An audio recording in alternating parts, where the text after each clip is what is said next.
Kepada yang terhormat Bapak Ibu dosen penguji uji kinerja pada PPG Transformasi Pendidikan Agama Islam tahun 2025.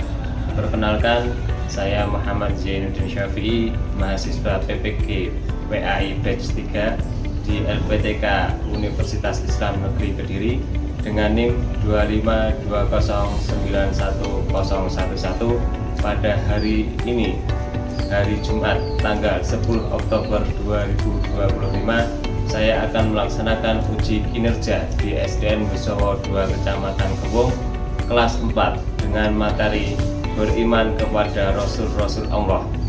Terima kasih dan selamat menyaksikan. Wassalamualaikum warahmatullahi wabarakatuh. Assalamualaikum warahmatullahi wabarakatuh. Waalaikumsalam warahmatullahi wabarakatuh. Oke, anak-anak, hari ini waktunya pembelajaran apa? Bagaimana kabarnya, anak? Alhamdulillah sehat, luar biasa. Allah Akbar. Ya, sudah sarapan? Sudah. Ada yang belum sarapan? Ada yang belum? Oke, kenapa kok belum sarapan? Oh, belum sempat. Nah, nanti jam 9 insya Allah ada makan nutrisi gratis dari Bapak Presiden. Oke ya? Hari ini kita akan mempelajari tentang pendidikan agama Islam. Sebelumnya kita berdoa dulu. Ya, untuk mengawali pembelajaran seharusnya kita berdoa dulu, kemudian dilanjutkan dengan membaca surat-surat. Kedua atas sudah pimpin. Sudah mulai. Bismillahirrahmanirrahim. Alhamdulillahi rabbil alamin. Ar-Rahmanir-Rahim. Maliki yaumiddin. Iyyaka na'budu wa iyyaka nasta'in. Ihdinas siratal mustaqim. Siratal ladzina an'amta 'alaihim ghairil maghdubi 'alaihim waladdallin. Amin. Qadiru billahi rabbak wa bil lisani dina wa bi Muhammadin nabiyyan wa rasulah. Rabbi zidni ilman nafi'a warzuqni fahma. Amin ya rabbal alamin. Bismillahirrahmanirrahim. Qul a'udzu birabbin nas, malikin nas, ilahin nas, min syarril waswasil khannas, alladzi yuwaswisu fi sudurin nas, minal jinnati wan nas. Bismillahirrahmanirrahim. Qul a'udzu birabbil falaq, min syarri ma khalaq, wa min syarri ghasiqin idza waqab, wa min syarri naffasati fil 'uqad, wa min syarri hasidin idza hasad. Bismillahirrahmanirrahim. Qul huwallahu ahad, Allahu samad, lam yalid wa lam yulad, wa lam yakul lahu kufuwan ahad. Shadaqallahul azim. Anak-anak, sebelum kita memulai pembelajaran, kita harus mempersiapkan perapian kita juga. Posisi yang nyaman. Coba di bangkunya diluruskan, kemudian bajunya dirapikan dulu. Mungkin sepatu-sepatunya ada yang silakan kalau dirapikan dulu. Sudah, diluruskan dulu. Bangkunya diluruskan. Oke, sudah ya. Oke. Untuk sebelum kita masuk ke materi, kita menyanyikan lagu Indonesia Raya dan menyanyikan lagu kebangsaan Indonesia. Mungkin wakil sekarang, wakil silakan masuk depan untuk mungkin teman-temannya menyanyikan lagu Indonesia Raya. Sini, sini, Pak, sini. Nah, marilah teman-teman. Dari sini.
Hadir, ya, pindah, Nadia, ya, Iban, Kevin, Evan, Iba, Desi, Nadine, kota, kota, bangga, baca, mana, paham, dari semuanya dalam bacaan C.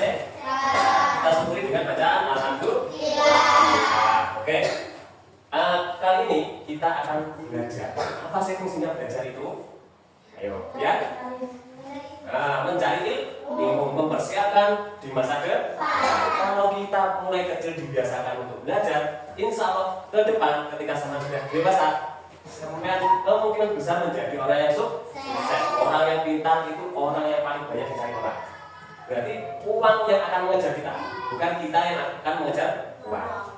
Itulah makanya kita dari kecil dibiasakan untuk belajar. Oke.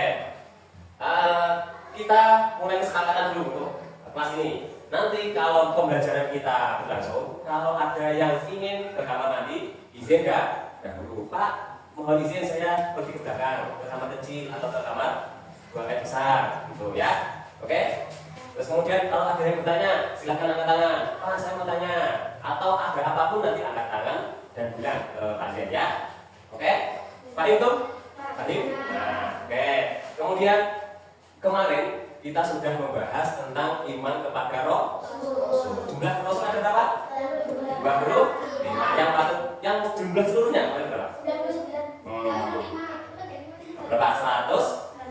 114.000. Yang menjadi Rasul ada 313. Kemudian yang patut dan yang harus kita hafalkan hanya 25. Dan Nabi terakhir adalah Nabi Muhammad. Oke, berarti materi-materi kemarin sudah paham ya? Oke, kemudian sebelum kita memasuki materi selanjutnya, saya bacakan tujuan pembelajaran hari ini. Apa sih yang akan kita pelajari hari ini? Kita hari ini akan mempelajari tentang sifat-sifat wajib Rasul. Nah ini tujuannya yang pertama, nanti Pak Zen akan tunjukkan video tentang sifat-sifat Nabi dan Rasul yang harus ada pada Rasul dan yang tidak boleh ada pada Rasul. Ya, namanya sifat wajib Rasul dan sifat mustahil Rasul. Kemudian setelah menyimak penjelasan dari Pak Zen nanti anak-anak bisa menyebutkan sifat-sifatnya apa saja. Nah, nanti kita pelajari. Kemudian melalui kegiatan diskusi, nanti saya bisa mengetahui arti dari sifat-sifat wajib, sifat mustahil, dan nanti bisa untuk membuat poster tentang keteladanan sifat Rasul. Oke. Kemudian kita lihat videonya. Nah, bagaimana? Tolong perhatikan. Assalamualaikum warahmatullahi wabarakatuh. Allah mengangkat seseorang menjadi Rasul karena memiliki sifat-sifat yang baik. Apa saja sifat-sifat baik yang dimiliki Rasul? Yuk kita pelajari hari ini. Doa sebelum kita belajar. Rabbi zidni ilma warzuqni fahma. Ya Allah, tambahkanlah aku ilmu dan berikanlah aku rezeki akan kepahaman. Sifat Rasul. Rasul memiliki 4 sifat wajib. Artinya, sifat yang harus dimiliki oleh Rasul. Sifat yang harus dimiliki Rasul. Yang pertama, sidik, artinya benar. Apa sih? Amanah, artinya percaya. Coba. Apa tipe? Oke. Fakultan, Amanah, artinya cerdas. Tablik, artinya Apa? bahagia. Tablik banyak. Terkadang dari sifat wajib Rasul yaitu sifat mustahil. Ada sifat wajib, ada sifat mustahil. Sifat yang tidak boleh dan tidak mungkin dimiliki Rasul. Tidak mungkin dimiliki Rasul. Jadi tidak ada. Oke. Ada beberapa informasi ilmu yang didapat dari menonton video tadi. Ada? Oh, ada. Berarti tadi ada berapa sifat wajib Rasul? Ada. Nah, sifat mustahilnya ada berapa? Ada. Oke. Nanti Pak Zen akan bertanya, kita akan tanya jawab. Kemudian saya akan membagi kelompok. Nah, kemarin sudah dibagi kelompok ya. Oke. Untuk kelompok yang pertama kemarin kelompok sidik. Nah, sidik. Oke. Ya, kalau ada ya. Oke. Ya, kok. Oke, kok. Oke. Oke, ya. Kita terus patah semangat. Kita terus semangat dulu. Bisa terus semangat? Oke. 1, 2, 3. Terus semangat. Sekali lagi. Terus semangat. Sekali lagi. Terus semangat.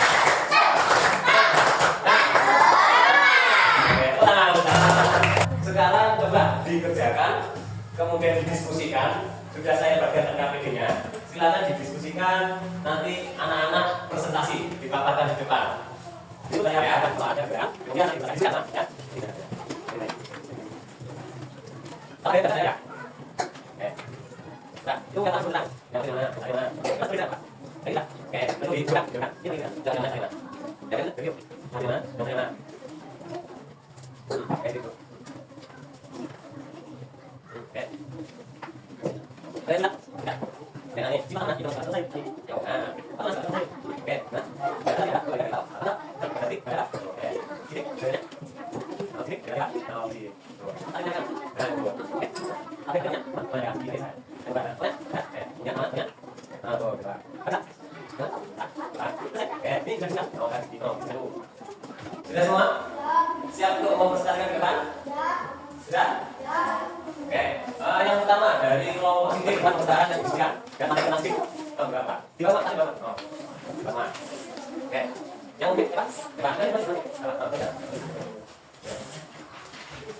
Saya bagi saja.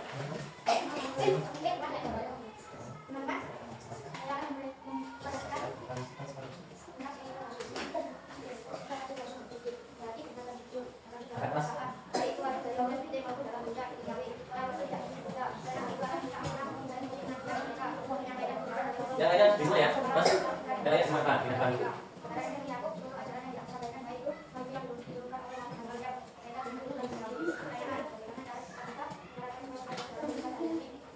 Oke, sudah ya. Ini tadi menjelaskan tentang sidik. Sidik tadi apa?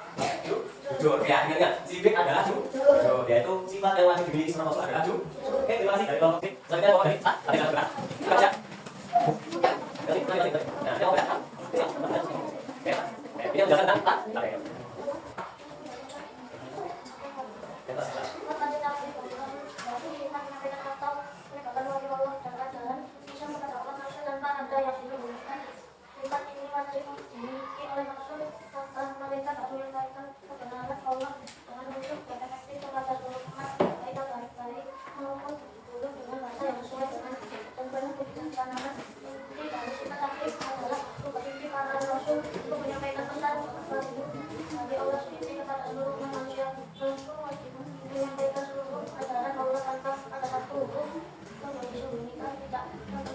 Oke, kelompok kedua membahas tentang tabligh, yaitu artinya artinya tabligh menyampaikan. Apa yang disampaikan? Yang disampaikan adalah wahyu dari Allah. Kalau Nabi Muhammad itu menyampaikan kitab suci Allah. Nah, oke ya. Oke, terima kasih dari sifat kelompok sifat tabligh. Silakan dulu dari sifat aman. Kalau aman, tentang aman dalam saya.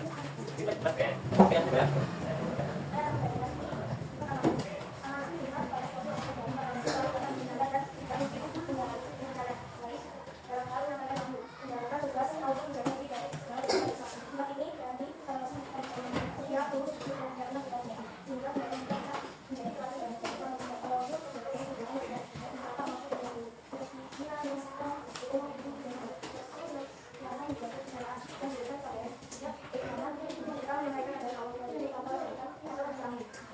Sifat yang ketiga adalah aman dapat dipercaya. Seorang rasul itu perkataannya harus dapat dipercaya. Tidak boleh bohong. Kenapa? Yang disampaikan adalah kitab suci Al-Quran, wahyu dari Allah yang berupa Al-Quran. Berarti perkataan Al-Quran harus disampaikan apa adanya. Tidak boleh berbohong. Makanya rasul harus bersifat dapat dipercaya. Oke, terima kasih dari semuanya. Oh, tadi kalau kita sampai di dalamnya, di nah, sifat bebas.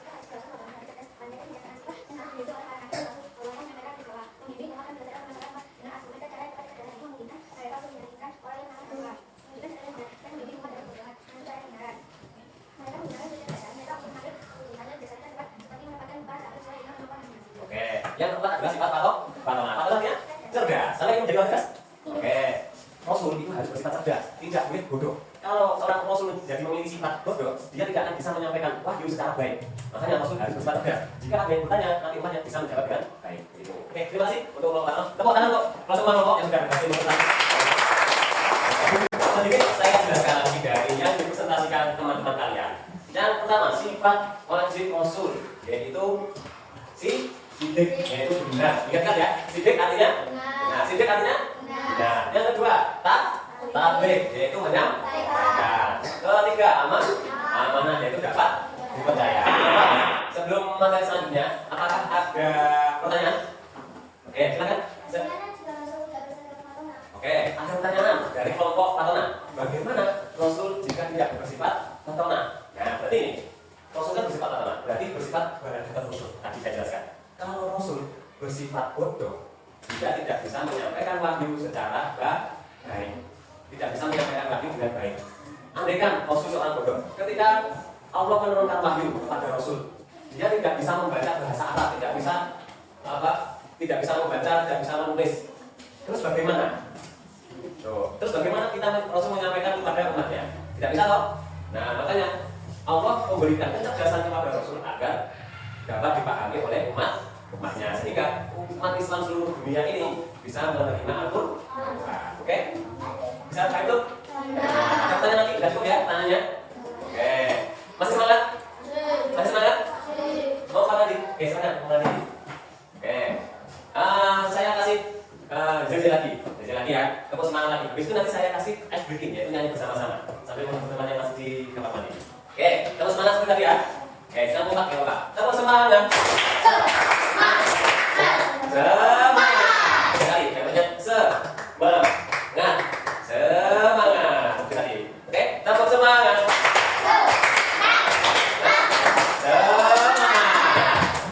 Masih semangat? Oke, saya akan memberikan sebuah lagu. Nanti kita baca bersama-sama. Nah, sebuah lagu yang di dalamnya ada sifat-sifat wajib bagi Rasul. Sifat-sifat wajib bagi Rasul adalah diri sama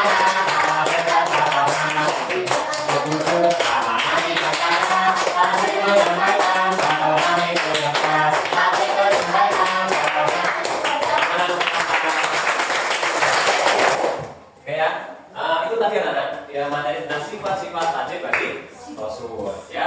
Tadi sudah ditanyakan juga bagaimana, ada yang bertanya bagaimana jika Rasul tidak bersifat patona, amanah, dan apa itu sifat wajib, apa sifat jais. Nah, sedikit saya simpulkan hari ini untuk materi kali ini. Yang pertama, sifat wajib adalah sifat yang harus ada pada Rasul. Kedua, sifat mustahil, sifat yang harus tidak ada pada Rasul. Dan ketiga, sifat jais, yaitu sifat yang boleh ada dan boleh tidak ada, yang sama seperti manusia. Nah, al-alamul basariyah, yaitu Rasul memiliki sifat seperti manusia seperti biasa, yang makan, yang minum, yang tidur, yang kadang capek, nah seperti manusia biasa. Tetapi dia terjaga dari perbuatan dosa, dijaga sama Allah, yang dinamakan maksum itu terjaga. Nabi Muhammad tidak pernah sekalipun berbuat dosa, berbohong tidak, kemudian berkhianat tidak, dan lain sebagainya. Oke, anak-anak, saya mau tanya, hari ini kalian belajar tentang sifat-sifat wajib Rasul. Sudah ada yang menanjak di mata? Nah, bagaimana pengalaman saya belajar tentang sifat-sifat Rasul? Senang, seru, ada nyanyi-nyanyinya juga. Tapi semua sudah paham ya, sifat wajib, mustahil, jais, ya? Oke, paham ya, paham itu? Oke, kemudian setelah nanti kita belajar sifat-sifat wajib Rasul, minggu depan kita akan belajar tentang Asmaul Husna. Nanti saya gambarkan sedikit. Asmaul Husna itu adalah sifat-sifat yang baik bagi Allah. Tadi kan sifat-sifat yang harus ada pada Rasul. Kalau besok sifat Asmaul Husna, yaitu sifat-sifat yang baik atau nama-nama yang baik bagi Allah, yang jumlahnya 99. Ya, nanti di rumah tolong dipelajari. Dan nanti tugas-tugasnya yang ada di modul di LKPD bisa dikumpulkan, dan di modulnya nanti tolong dipelajari tentang sifat atau nama-nama baik bagi Allah atau Asmaul Husna. Itu ya? Sudah cukup? Sudah? Oke. Sebelum kita mengakhiri pembelajaran hari ini, kita berdoa. Semoga pembelajaran pada pagi hari ini bisa mendapatkan manfaat, sehingga kita bisa mendapatkan ilmu yang bermanfaat dan berguna bagi nusa dan bangsa dan kehidupan kita yang akan datang. Oke? Kita berdoa dengan doa kafaratul majlis bersama-sama. Bismillahirrahmanirrahim. Subhanallahumma wa bihamdika asyhadu an la ilaha illa anta astaghfiruka wa atubu ilaik. Alhamdulillahirabbil